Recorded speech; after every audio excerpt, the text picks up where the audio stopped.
to unpack a really counterintuitive idea. The idea that the biggest reason you fail to achieve your goals has almost nothing to do with motivation or willpower. It's the structure of your life. Okay, let's unpack this. Well, the whole just try harder philosophy it's flawed from the start. Fritz's main point is that human behavior follows the path of least resistance. It's like a natural law. So when my New Year's resolution just completely dies by February, that's not me failing. It's a structural thing. It's a structural inevitability. Exactly. Think about it. Willpower is finite. It runs out, but your life's structure, that's constant. Okay. It's like electricity. It doesn't look for the wire with the best intentions. It looks for the easiest circuit. So if your daily structure, your environment, your habits is designed for you to, sit on the couch, your energy will flow there, regardless of how motivated you felt that morning. That makes so much sense. So if forcing action doesn't work, we have to change the circuit. But how do we do that? This is where it gets really interesting. You shift from what he calls emotional tension to structural tension. This is the real engine for change. Okay, what is structural tension? It's created when you hold two things in your mind at the same time. One, your current reality, a totally honest look at where you are right now. No judgment, just the facts. Right. And two, your desired outcome, a clear vision of what you want to create. I can already see where people, including me, would trip up here. Focusing on your current reality. Doesn't that just make you feel bad about yourself? See, that's the trap. That's emotional tension. The common mistake is asking, what's wrong with me? Or what problem do I need to fix? That just drains your energy. It's paralyzing. It is.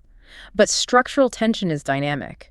When you just hold those 2 points, where I am and where I want to be, the gap between them creates this natural pressure. It just starts pulling you forward. So you're designing a system where standing still is actually harder than moving forward. Exactly. Think about it this way.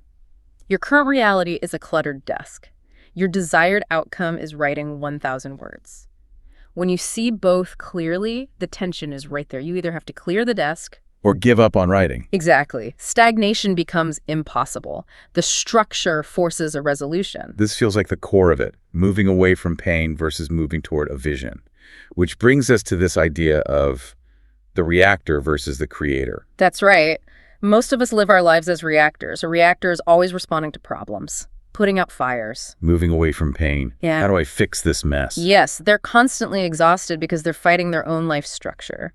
But the creator... The creator acts from vision. A creator moves toward what they want to build. They ask, what do I want to create? They understand that success isn't something you chase. It's something you design into the architecture of your life. So the practical takeaway for you listening is profound. Stop trying to use willpower to force things. And start designing. First, get crystal clear on your desired outcome. Then, be brutally honest about your current reality. And this is the crucial part. Adjust the structure itself. Change your environment. Make your workspace distraction-free. Or change your commitments. Start saying no to things that don't serve that outcome. Or, as Fritz really emphasizes, change the systems you operate under. If you want a financial goal, you can't just have good intentions. You need a system for saving, a system for investing. The deepest level of this seems to be about identity. Right. That's the foundation. If your structure is built on the identity of I'm bad with money, every action will support that. You have to build structures that support the identity of the person you're trying to become. So if we connect this all to the bigger picture, the final insight is pretty liberating. It's huge. You aren't broken. You're not lazy or undisciplined. You are, in fact, operating perfectly and efficiently within the structure you currently have. The architecture of your life is guiding you. It's not failing you. And that is the ultimate lesson from this deep dive. You don't need more motivation. You need a better structure. Because when your life is designed correctly, success stops feeling hard. It just becomes the path of least resistance.